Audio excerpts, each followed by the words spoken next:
Я бачу сон. Люди горать. Все розбурається. Гэта Афіна. Яна гэта зробіць. Я гэта зраблю. Мы не дазволім гэта.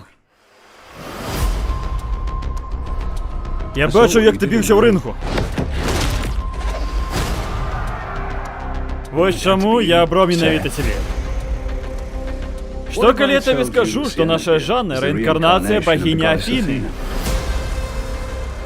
А табе нарачона быць ейным рыцарам-абаронцам. Ну як гэта адчуваць сябе боствам? Часам я адчуваю сябе госцем у сваім уласным целе. Гатовы пачаць сваю трэніроўку? Рыцары на пегасах храбрыя. Мужныя. І гатовыя абараніць Афіну коштам свайго жыцця. Ты як ты гэта робіш? Надыходзячая вайна будзе страшней за мінулыя. Я мушу абараніць нас ад яе. Ты лічыш, мне самой гэта падабаецца?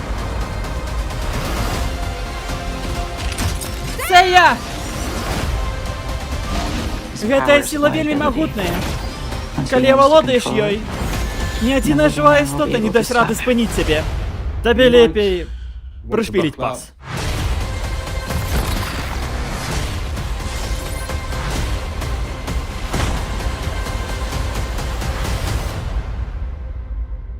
Ты адзіны рыцар гэтага горада?